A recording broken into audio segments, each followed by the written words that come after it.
And if you're just joining us, good evening. We're just waiting for a good enough people to join the Zoom room. Already here. Hi.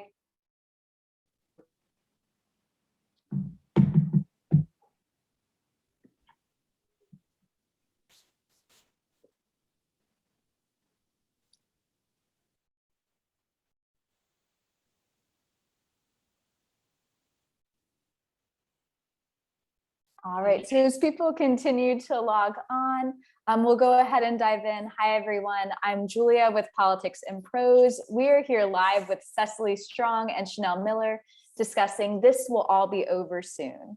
You can follow the link in the chat to purchase the book directly from us at Politics and Prose. If you have a question for our speakers, use the Q&A feature at the bottom of the screen.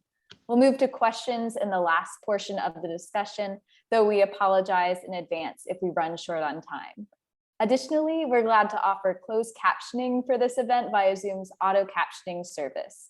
To enable captions for the event, click the CC live transcript icon at the bottom of the screen. And we do want to thank all of you out there for tuning in. We're very grateful to our family of loyal customers who keep our business and our spirits afloat.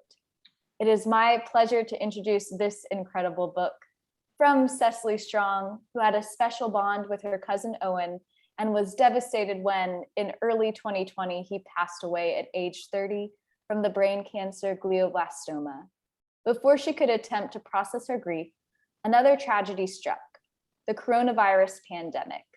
Following a few harrowing weeks in the virus epicenter of New York City, Strong relocated to an isolated house in the woods upstate. There, trying to make sense of Owen's death and the upended world, she spent much of the ensuing months writing. The result is This Will All Be Over Soon, a raw, unflinching memoir about loss, love, laughter, and hope. Befitting the time-warped year of 2020, the diary-like approach deftly weaves together the present and the past. Strong chronicles the challenges of beginning a relationship during the pandemic and the fear when her new boyfriend contracts COVID. She describes the pain of losing her friend and longtime Saturday Night Live staff member, Hal Wilner, to the virus, and reflects on formative events from her life, including how her high school expulsion led to her pursuing a career in theater and, years later, landing on SNL.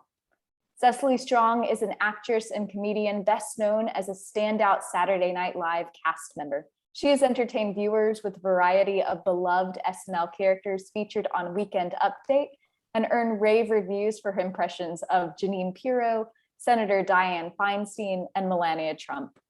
Cecily previously co-hosted Weekend Update alongside both Seth Meyers and Colin Jost. In 2015, she headlined the White House Correspondents Association dinner.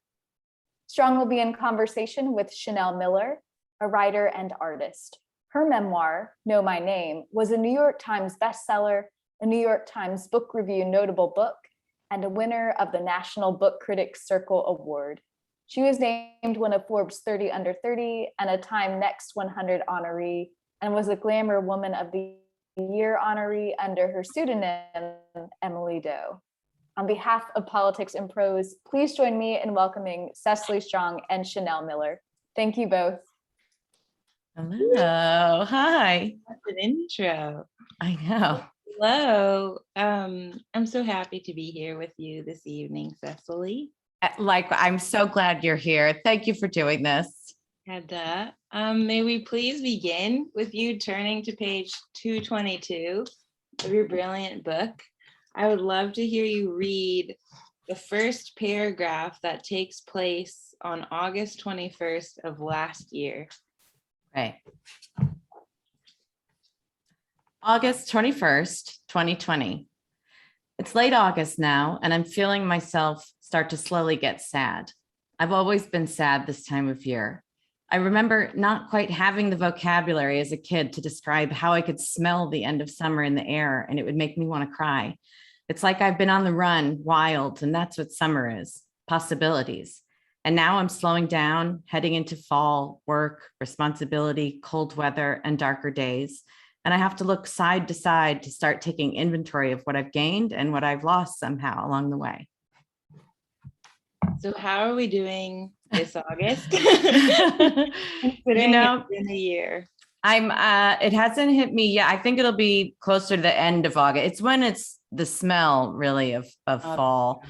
And I've been, lucky enough to be very busy, and that has distracted me. I haven't gotten to slow down yet.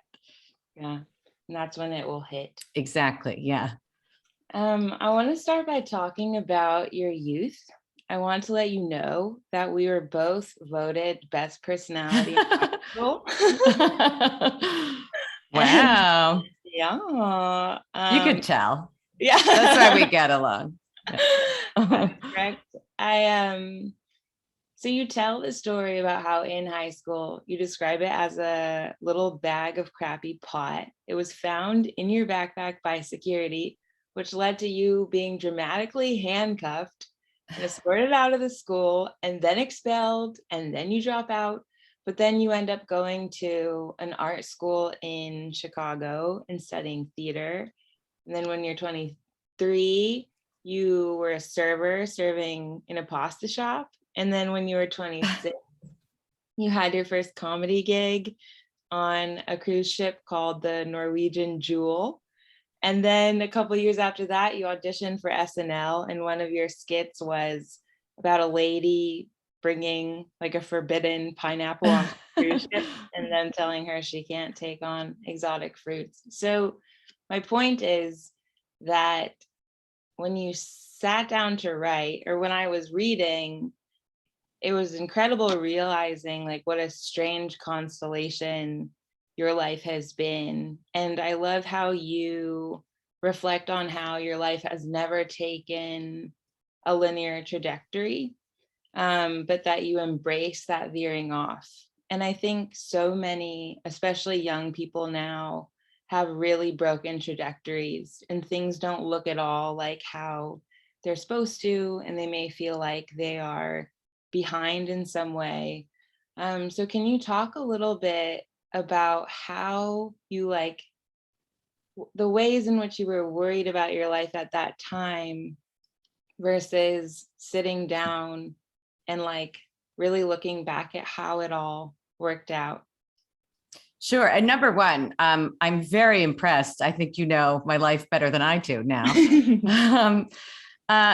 So I was very dramatically expelled and marched through the hallways in handcuffs, which was awful. As I was a kid that I did theater, but I still, as myself in a giant public school, wanted to be not noticed, So it was, there's nothing more noticeable than having someone lead you out in handcuffs. And my identity sort of had been to be a straight A student and someone who was good at school. And then I wasn't welcome there anymore. And I think, then luckily, I got to go to a Catholic school instead of the ombudsman school program that they wanted me to do. But then my junior year, I started feeling like I was falling through the cracks. It was sort of my first feeling of this is bureaucracy. And I was like, I'm a straight A student and I'll have to be a 5th year senior in order to get enough gym credits to graduate on time, and a class called consumer education. So I dropped out, and I didn't know. At that point, I thought, I'll get my GED or something. And then luckily, then we found the art school, and I got in there and I sort of felt like, oh, I'm with my people again. And I had felt very small and sort of like I didn't have a voice for a year, and I got it back that year. And I did correspondence courses and graduated on time. And so it's sort of like, although, it's tough to, I wish I hadn't have been handcuffed and walked through school, but it was, something else nice happened. And I didn't judge it as something bad because it wasn't what I was supposed to be doing. And I've sort of have found that in my life, if I'm open to the things that's not the path that I'm supposed to be doing. And if I don't judge myself as losing because I'm not on that path, then I can discover some nice things. It's sort of like the idea of chosen family. I'm not married and I don't have kids, but it was like, I'm going to buy a house. And I did. And I live with my friend Rashida in LA. I live with my friend Kevin here. And it's sort of, I get that family and we get each other. And it's sort of, it's been nice discovering the other paths. Totally. I also love in your book how you talk about mental illness. Like you've had depression since high school and social anxiety, and you faint when you see blood.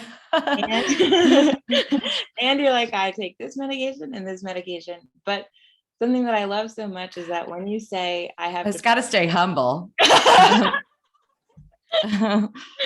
When you say I have depression, and it just sounds like saying the sky is blue, and you hold both of those statements in equal weight because both are true and both are just like a natural part of this world and being human. And you also talk about your sensitivity, like the fact that you sobbed extinguishing a wasp's nest, which but your dad, on the other hand, you talked about how your dad lost his father when your dad was only 17, and how he never sort of actively reflected on that grief, even though it was very heavy for him, he kept it locked up. So I was wondering where your openness comes from and your willingness to share. Was there somebody who allowed you to do this? Are you just giving yourself permission to do this? Do you feel you owe it to Owen to just pour yourself out? Like, how are you enabling this openness? Because it's really a gift. Oh, thank you. Yeah, I think, yes, I'm certainly more emotional than everyone in my family. At this Mother's Day, my mom came to do SNL and I hadn't seen her in like 2 years or something. And I remember walking down 57th Street, like about to see my mom. And I was crying, like, I'm going to get to hold my mom's hand. And I don't know when the last time I've done that.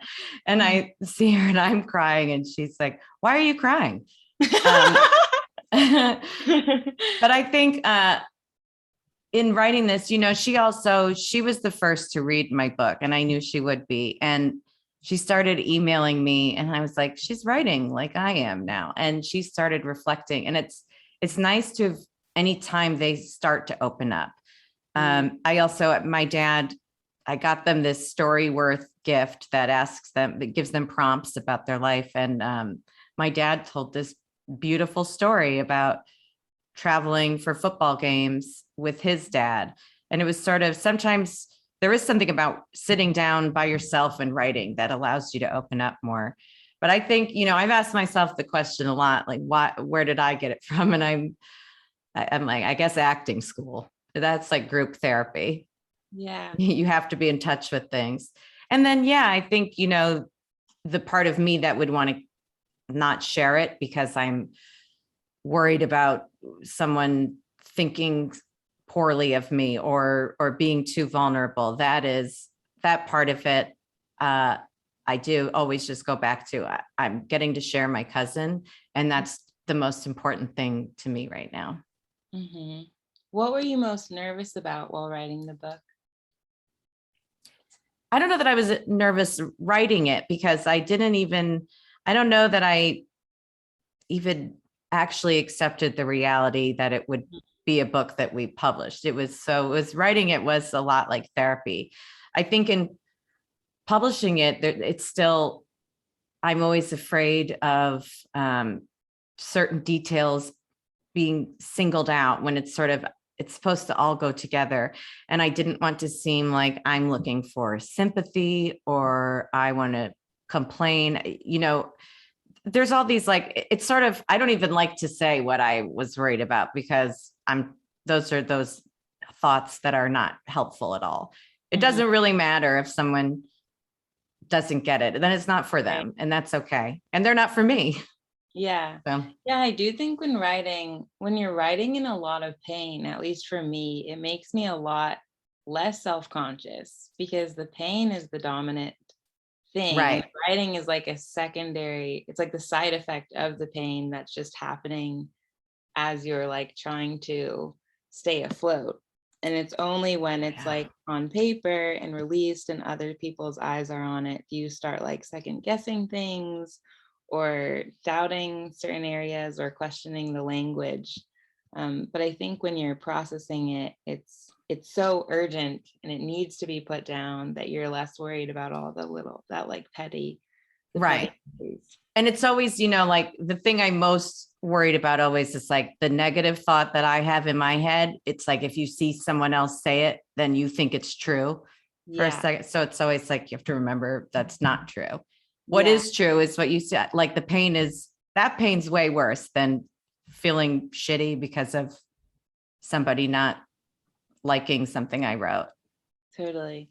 Yeah. In the book, there's like, I love it's like stream of consciousness, self-loathing. Wow, you get me. But it's so, it like hits right here because I think it's the exact internal dialogue. I don't think most of us sit down to translate or put on paper, but it is the one that's like constantly going in our minds. So I used to call it like the tornado. My tornado's starting. Yeah. Yeah, I like that. I want to talk about, so for people who don't have the physical copy of the book yet, I want to show you something brilliant that Cecily has done. And the brilliance is this. There's a whole section of the book that is blank. And Cecily prefaces it by talking about her first love, which ended up becoming an abusive relationship. And instead of delving into the details, you give us these blank pages, mostly because he doesn't want the world to know what happened. So it's this piece of you that we'll never get to meet because someone else is gatekeeping that piece. And it's an essay of everything you can't say. And it's incredible because I think we all have lots of empty pages and we all possess stories that we can't share due to safety or because we're not allowed to. And it's the first time I've ever seen blank pages published. So that was unbelievable to me. And then the other reason why it was so powerful is because often as survivors, in order for something to be true, you are required to explain it in graphic detail. You have to have visual evidence, and society always asks for more and more and more if you want to be believed, but you refuse that logic and you tell us nothing. And so the omission is really haunting. And you just show us that you don't have to lay out your pain in order for it to be real. And like you said, everything still happened, even if you don't talk about it. So this was just a really smart way of still letting this hidden piece of you breathe a little bit and be seen without giving it full shape. So can you talk about like how you landed on having this blankness, how you may have like pitched it to your editor, like, hey, I'm just gonna have 11 pages of white because I've never seen it done, but I love what you did. Thank you. I mean, and you really described that beautifully. And it certainly wasn't, and it didn't come from that feeling. It was sort of, I had written 11 pages and then sent it to him thinking it was nice to share, because I also was saying like there was love there. And it's something that's like, I'm embarrassed too. I feel shame. And then he just shot it down so fast and it was so painful. And it was like a shock that it was still painful, but it was like, oh, so this just won't be mine and I will never get to have this. And so I said there were 11 pages, and it was like kind of an angry thing. Like, well, now here's 11 empty pages of a story that's not mine. And I think, my editor, Sean, there's not been a lot of having to convince Sean to do things. He's been super supportive and helpful. And, I'll go back and then say, but we don't have to put that in the book. And he's like, no, yes, we do have to put that in the book. Yeah.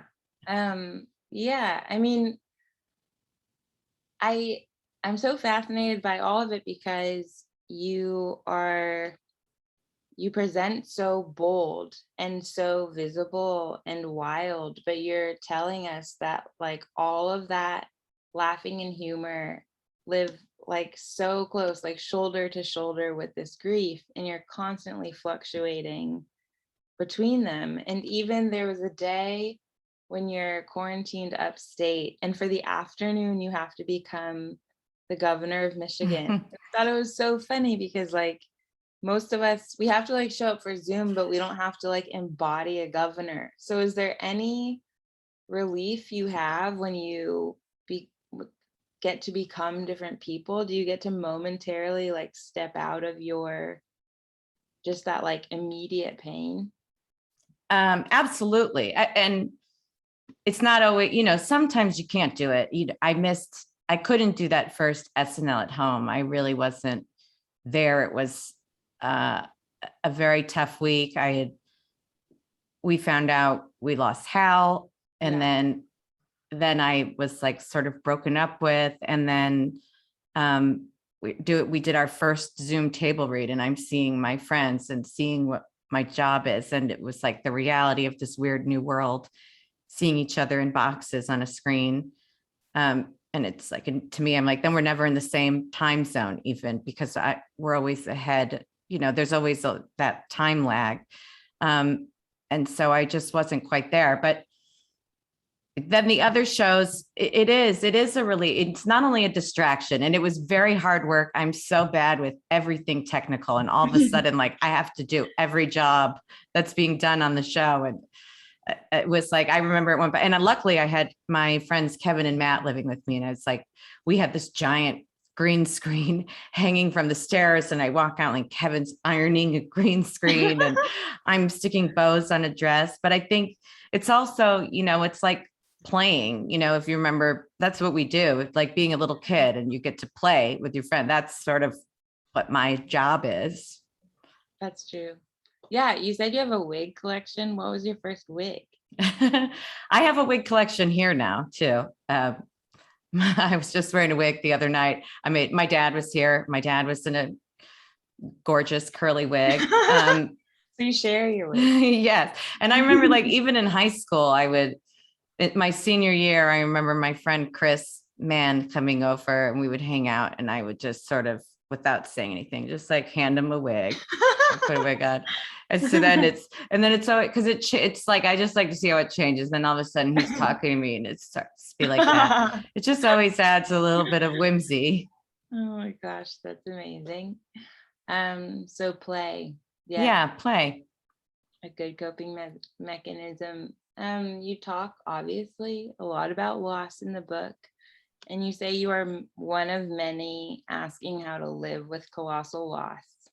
And there's Owen, there's a friend that got hit by a train. Like there's so many deaths throughout the course of our lives, and there are so many that are sudden, where people are just like severed out with no explanation, and you never get one.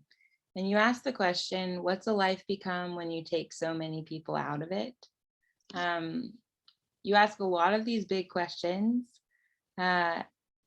about these vacancies we have, but I love how you don't answer them, and you don't force neat endings.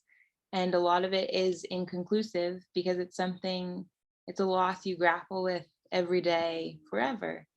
And so I want to know, even if grief can't necessarily be solved and there are no like concrete answers, what changed for you in your grieving or your relationship to grief when you entered the book to when you were like spit out of writing it? What changed? Well, I think it was partly because of part of what I was doing in writing was also, and I think sort of prompted by my editor too, where he kept saying, his question was, how did he have that attitude through his cancer? And it was sort of like, I said, I don't know. And because when I think of that myself, just like that fear, I feel like I'm frozen in that fear. And he just lived so well.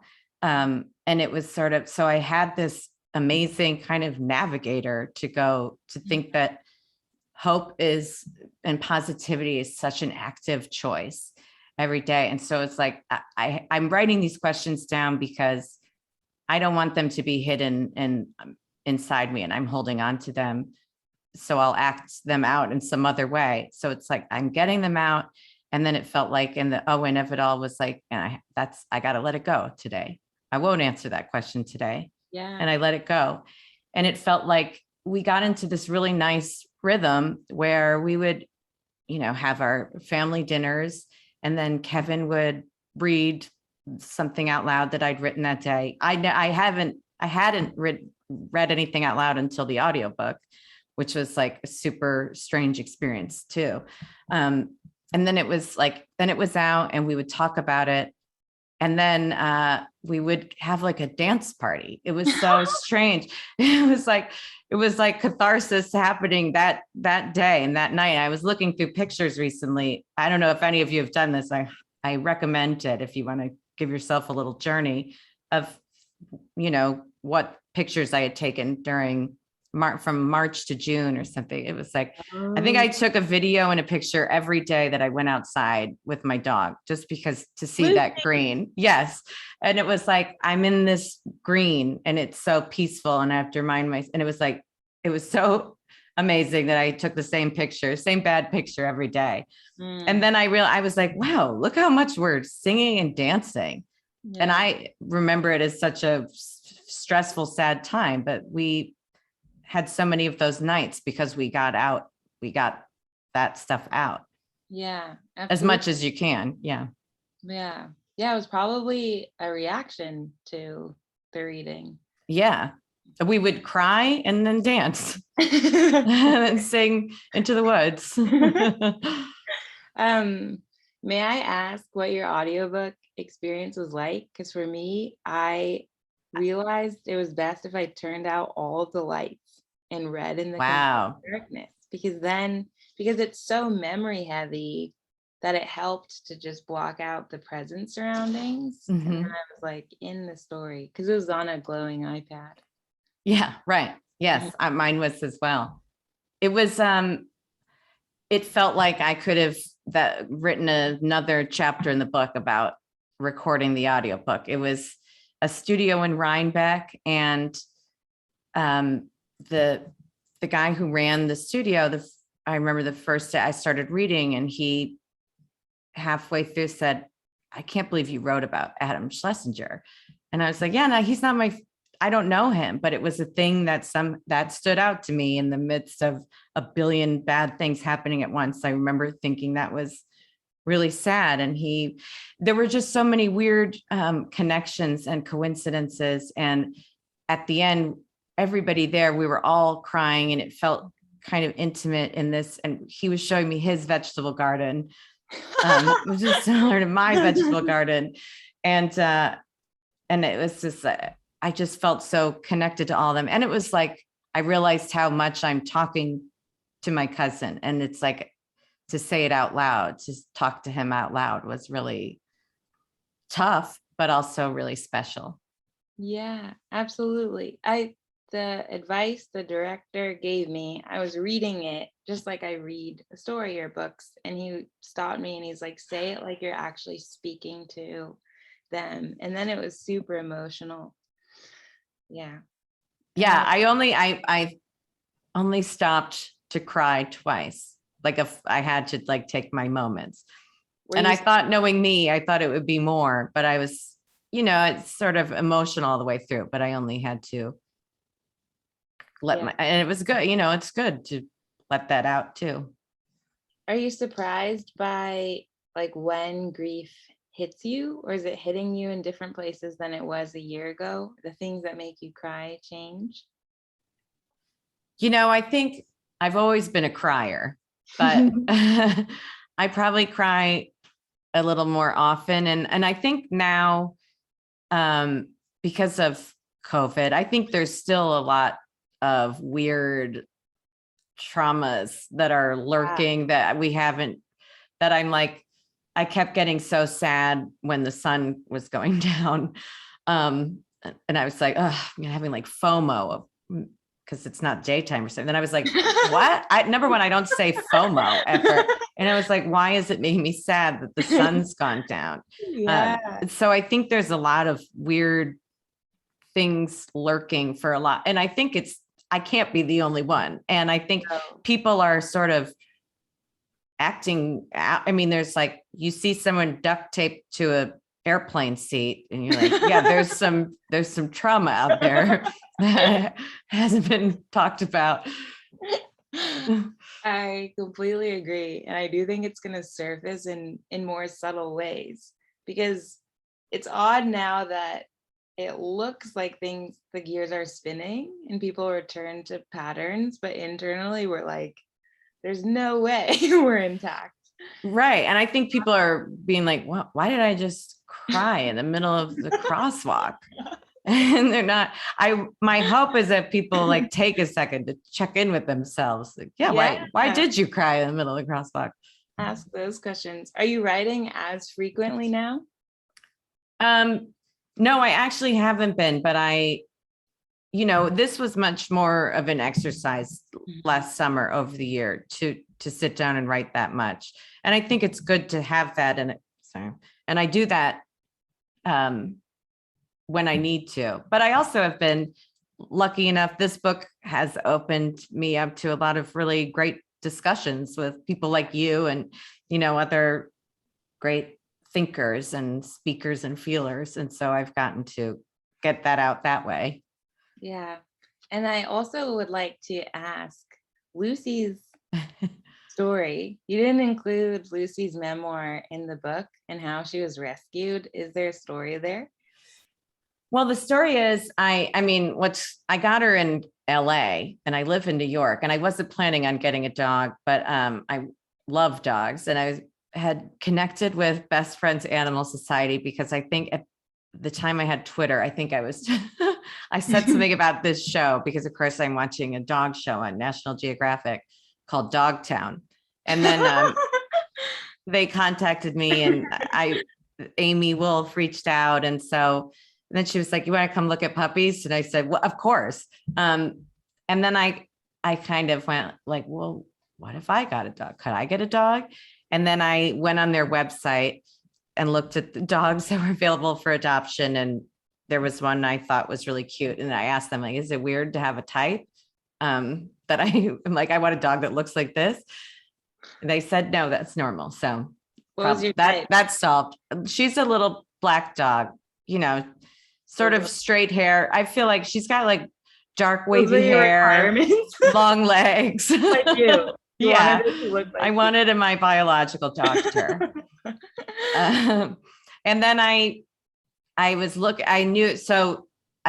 at these dogs and playing with puppies, and I hadn't quite bonded with any.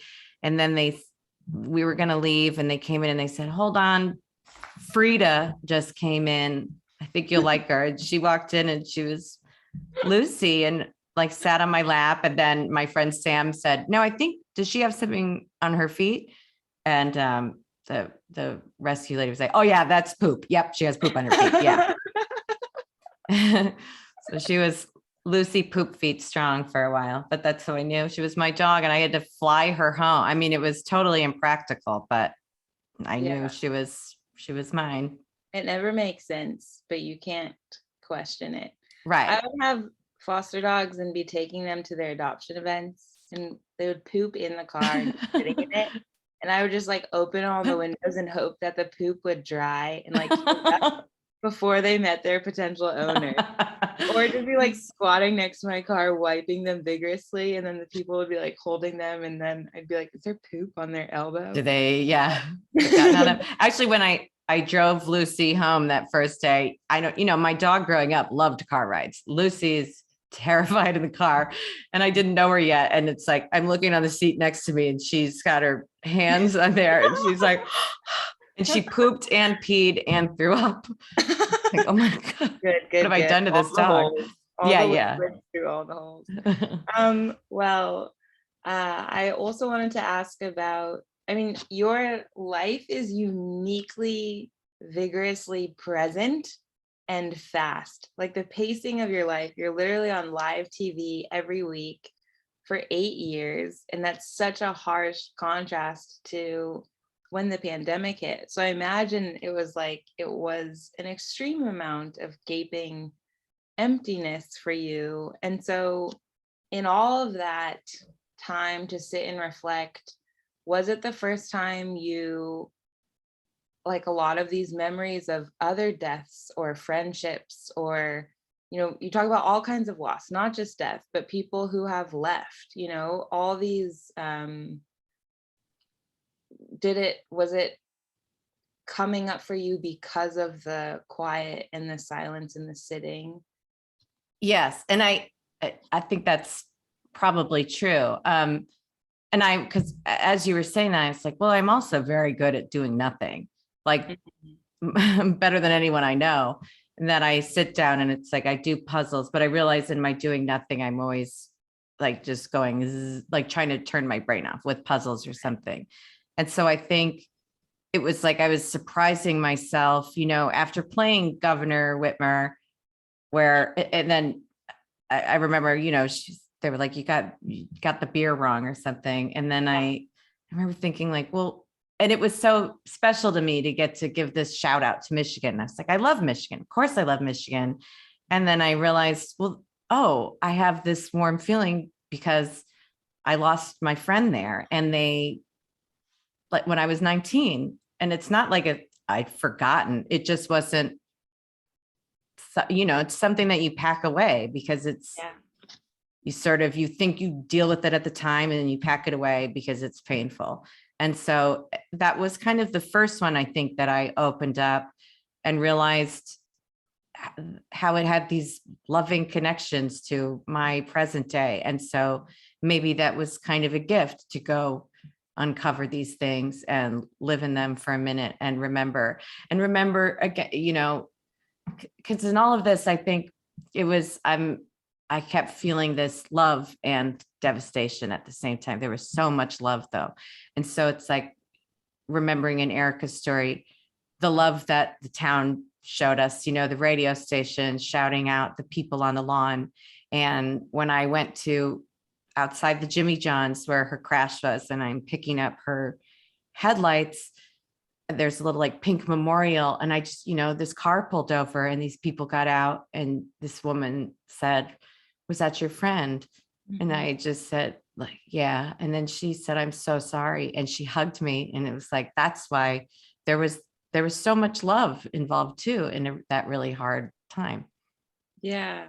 Yeah. And it's really nice because they probably register as like blinding pain moments, like just like black boxes of like a death or right, a really bad era of life. But then when you really sit with it, maybe some of those lighter memories come back, or you remember that car who slowed down to stop, or just like you said, like looking back at the photos and seeing dancing videos. It's like, I feel like they're really traumatic feelings, mostly the negative ones, just like sit in our bones.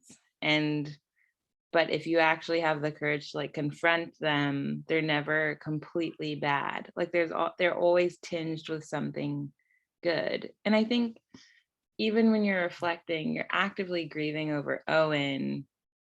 You're always centering the love in the grief. Like it's never pure sadness. So I think that's amazing. You keep them connected. Okie dokie.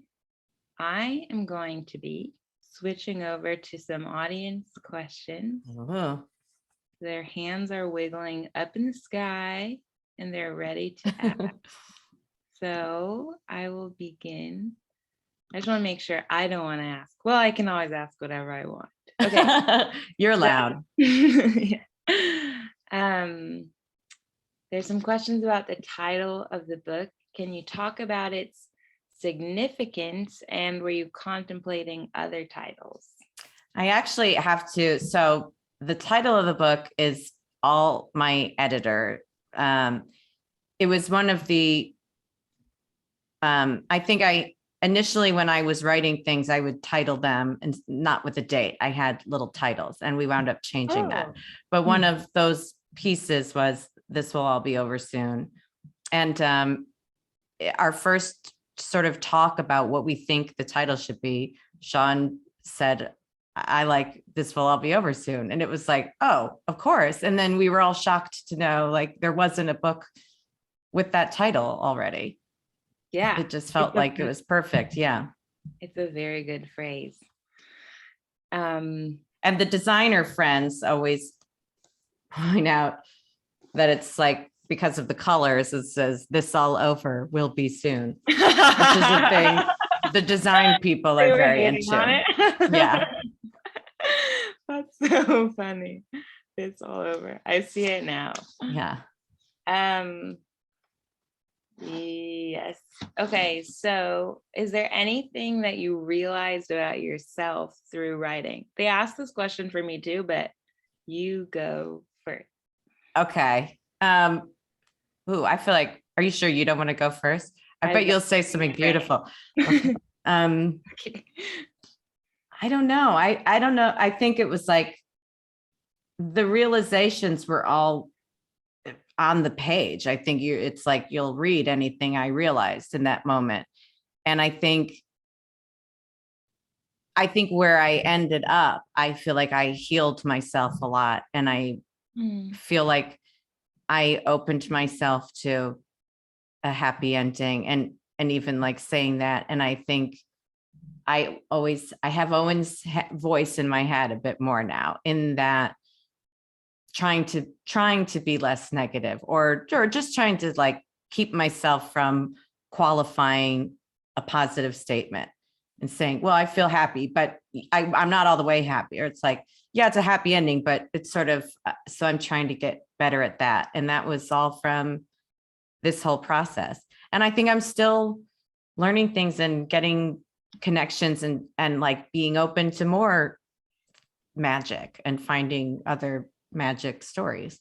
Yeah. Yeah. One thing, I have a quote in the book. Owen and Lita is his sister. And you say, Owen and Lita cheered for me and still do, not because they think I'm in need, but because they recognize something I don't. And I think there's something that happens in loss. It's not only that we lose them and who they were, and we miss loving them, we also miss the way that they loved us. Yeah. Like there's certain people who you like lose that lens of seeing yourself. And that sounds selfish to say, but there are people in the world who are just so good at loving without question. And when they apply that to you, it's such a magic and you feel good in their presence. And then when they're gone, you're like, am I not good anymore? You know, you lose that too. Yeah. But you captured his way of loving. That was very special. And I give it to myself, even with him not there. I still make him love me. Yeah, absolutely. We have a question from Zara, who is 14. She says, how did you choose your playlists for the dance parties? Oh, Zara. It was I don't know. It was really, what's funny is Kevin and I were kind of bullies to Matt. We would always be like, Matt, you don't get to choose the music because you always pick like a whispery, sad English song. It was a lot of like, it started off a lot of musicals because it just felt like this is such a, this is so insanely bad. It's dramatic and almost funny. And I remember I had this idea at one point that I was going to take a video singing Peggy Lee, Is That All There Is, every night. We only did it once. But so it was a lot of musicals at first and then like big ballads. And then we did like a fake Lilith fair at one point. It was just kind of whatever felt fun that night. Yeah, that makes sense. Thank you, Zara. Hope you're satisfied. I say thank you because I was like, that's a bad answer. Good answer. No. Jillian asks how your garden is doing, specifically the woodchuck drama. And do you want to tell us a little bit about what you're growing? Because in the pandemic, it sounded like you had perhaps a stock of basil, a little bit dire. But yes. More plants now. It's insane that it started with this tray of basil that then I was like, oh, right, I need a pot. I was like, I kept that little tray inside and then waited for my pots to arrive from Amazon. And now I just cooked last night. I had green beans and salad. I lettuce and parsley and dill, oregano, cilantro, tomatoes, cucumbers. I have a yellow sunflower and a red sunflower. And in fact, my friend Lola came to help me with my garden, and she was grieving. She lost her mom and it was really tough. And she was helping me and she said, these are sunflowers. And she was like, my mom's favorite flowers are sunflowers. And so then I was even more determined, said, well, I have to make sure I protect these sunflowers. And now it is the tallest sunflower. It's so big. It's like blooming and it's so big and beautiful. And it makes me think of Lola's mother every time I'm out there. But I will say, and the woodchucks it's like it started out and it was funny. And now it's an everyday struggle. It's like I am living Caddyshack. I have like chicken wire and I want to I wish I could sit down and reason with them and be like, look, let me have this. I'm not good at this, please. And so I've got is there something else I can give you? Can I grow you something? I look insane because of that. My dog got in a fight with a baby woodchuck. Wow. And it was so scarring. And I was out there like in my pajamas and I grabbed a big stick and I was like, Lucy, no, Lucy, no. So now I have like mouth to mouth to the woodchuck. Basically, I was like, am I going to have to? Or Lucy, it was like, I can't see my dog kill a woodchuck and I can't see a woodchuck kill my dog. Now I have taken kitty litter from my boyfriend because I've read on my farm boards that kitty litter helps. It doesn't. And then I have this powder that's like dried blood and pee. I don't know. It's crazy. I'm ready for it's winter. I need them to hibernate again. So in conclusion, blood and cat litter don't help. Well, they do for a couple days, but these woodchucks are determined. Yeah. They just ate a pepper plant. That's very dramatic and and inappropriate. I'll say thank you. I'm really sorry. On top of everything else. You talked about how I think it was Owen's mom planted daffodils when he was born, and you saw them bloom in April, which is his birth month, which is a lovely little signal. They opened on his birthday. Wow. At that April, halfway through the day, 6th. Erica's April 4th. Yeah. Okay. Yes. Your memory is really impressive. So Lita told me she planted them on the day he was born, but then Laurel texted me. It was like, that's funny. No, I didn't, but I planted them around then. But, and it was actually Jack that pointed it out because I kind of didn't want to say it. I didn't want to sound too woo-woo, but we walked outside and I saw that those flowers had opened and he went, wait, those weren't there this morning. They just opened. And I was like, okay, you see it too. It's special, right? This is special. Yeah, it is. Robin asked if you could tell us more about him and your relationship. I love that when you came to New York to audition, it sounded like he was there at the time. And so you got together and were singing karaoke right after your auditions. It's so sweet because it's a huge turning point in your life. I imagine it was a very potent moment of happiness. If there's any others you'd like to share. Yeah, I lost touch, and they were much younger than me growing up. And so when he showed up at that audition and all of a sudden I was in New York again, I was like, oh, hello, cousin Owen. And I only have, my family's very waspy. So we're a small family. I only have a couple cousins. And so it was kind of like, okay, well, you're hanging out all night. This is kind of cool. Oh, you're fun. You're like a fun person. And then they would just keep showing up at things until I finally stopped thinking it was weird that they were showing up, and just let myself like enjoy it and let them become like little siblings to me.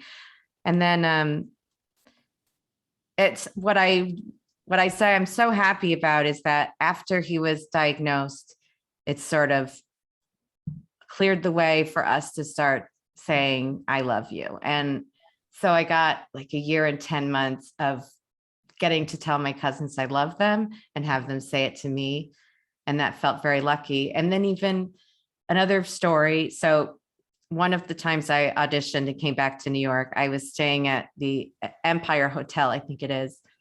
And like Owen and Ed came and we got pizza.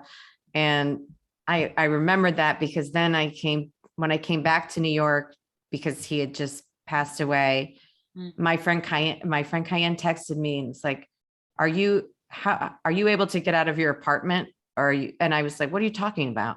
And she said, well, there's a flood down the street. And there was right there at the Empire Hotel, like where we had pizza, it was flooded. And it was also where he went to school. And I remember thinking like, this is it's like, we're all so sad that somehow New York uptown is flooded and it's flooded right there. And that's where like I felt like that's all my tears are right there. Totally. Yeah, it is an unusual occurrence, but also special. You said that when he was diagnosed, you just like blatantly would express your love. Has that applied to other people in your life too? Just with like the higher stakes of the pandemic, have you become more verbally expressive and urgent about your love and communicating it to people? Yeah, I think I have. And it's still it's a choice, it's like an active, you have to make the switch still. I'm not just like now a very open person yet, but it's sort of like, if I feel like, you know what I want to tell you right now, when you write a text or something and then you don't send it. So I'm trying to send those more. Yeah. Even in your book, you have a nice moment, like on Father's Day, right? Texting your dad. And it's like over the expanse of a lifetime, there's potential for so many different emotions to happen within one relationship, but nothing is really like capped. Everything keeps evolving. Right. But it's really beautiful. Everyone has to read it because it's incredibly raw. Nicole wants to know, what is something that you do for comfort? Oh, I feel like all I do are things for comfort. I said I do a lot of puzzles, the gardening for sure. Cooking. I like having, feeling like my day is mine is if I can do a little bit on the Peloton, which is not a humble brag because I'm certainly not in great shape, but it makes me feel better mentally. And it's like this little challenge that I've done. And then I go and I take a shower and then I cook dinner. And it's like, especially if you can cook with your own vegetables, it's pretty incredible. And I've been doing Sunbasket. I highly recommend if anybody's looking for one of those cooking things, but they have great food. Oh, yeah. Well, you're a pepper short for dinner tonight. Yeah. They're having a great pepper dinner outside. The woodchucks. Do you have any advice for dealing with grief in daily life? No, I mean, also because I think like everybody's grief is different. I think True. my only advice would be, I wish people the love in their grief, the chance to explore the love that's also in their grief. Which Right. maybe you can do if you sit down and ask yourself, you know. I like that. I wish people the chance to explore the love that's within their grief. Yeah. I saw a question in here. Who asked it? It was about, oh, Annie said, did you ever go back to your high school reunion? I feel like that would have been in the book. No, but I'll tell you what. So What? my first SNL episode in 2012 was the night of my year's 10-year reunion. No way. That's such Yeah. an amazing debut. Yeah. That's amazing. Now, is that what they call a glow up? Sort of. That's actually unbelievable. Yeah. It's wild, right? Big screen. Yeah. That's amazing. My 10-year was last year. Did you go? It didn't exist. Oh, right. Oh my God. What happened last year? Why didn't you go? But I'd also like to think. But you don't believe in COVID, do you? Correct. Oh, not a question, but just a moment of thanks. Living with grief doesn't have an ending or a fix. Instead, we learn how to live alongside it. In dark times, and the more we share, the more we help each other. I've just started talking to the people I lost, and it helps. So thank you. Thank you for sharing that. There's a line in your book. Okay, I'm just trying to make sure you realize what you've done. Like, so one line in the book that could be interpreted a lot of ways. You said depression is exhausting. I loved that line because often when you're depressed, you're just sleeping. So people wouldn't think it's exhausting. So that was like such a prominent point to me. It's funny you say, I've said today, because I've had this long day and saying goodbye to my dad who was visiting. I kept crying and I was like, I've had so much love today. And I said, love is exhausting. Yeah, but it's like all of these contradictions and things coexist. Like, I feel like that is the point. Yeah. You also say, I've never really known how to explain who I am. I seem to just keep talking or writing in this case and hoping someone gets a sense of me that way. Did you feel like that sense came across, or? I mean, I guess I'm still trying to figure that out, even so that there was a really nice New York Times piece that David Skoff did. And I, because it was like the first one that's about me and there's no barrier, that's like, this is about the show. So it's not me necessarily, but there was like hours that I was going, how does this read? Do people, and then I was getting these texts that were like, what? It's lovely. It's very nice. Are you kidding? But it's like, I still couldn't get a sense and I still can't, I'm not great at that yet. Yeah. Getting a read on what people see or hear. Yeah. Well, I really appreciate it. I think it will resonate with so many people, and give them permission. Even like in the blank pages, I was like, it made me want it, like, it filled me with sort of the anger of like how much gets deleted and omitted, and made me want to fill it with something I felt like I've had to conceal or something I'm worried about saying. I mean, the truths you lay out and the even like self-deprecating thoughts, you just say them and leave them and keep going. And I think that'll be extremely healthy for people to see you doing. So I really appreciate you for that. I feel like that's a great, I feel like you saying that makes me want to have people, I hope that then people fill in those pages if they want with their blank pages. You can put them there in that book for us. Yeah. Thank you. Thank you. And we here at Politics and Prose want to sincerely thank both Cecily Strong and Chanel Miller. I can't think of a more hopeful and lovely tone to end the evening on. Thanks to our audience out there for all of your support and engaging and thoughtful questions. Your patronage and dedication enable us to bring you this incredible programming, and we wouldn't be able to host these types of events without the book sales to support it. So please go ahead and follow the link in the chat to get your copy of This Will All Be Over Soon, or you can visit us online at politics-prose.com. And while you're there, feel free to check out the rest of our calendar for what's coming up this fall. For now, from our shelves to yours, we hope everyone out there is staying strong, staying safe, and of course, staying well-read. And we will see you next time. Cecily, Chanel, thank you so much. Thank you so much. And Chanel, thank you. Really, Yeah. I hope I get to meet you in real life someday. I will Yeah. fight your little woodchucks or no. You'll fight the woodchucks with nunchucks. All right. Good night, Goodbye, everybody. everyone. Bye. Bye.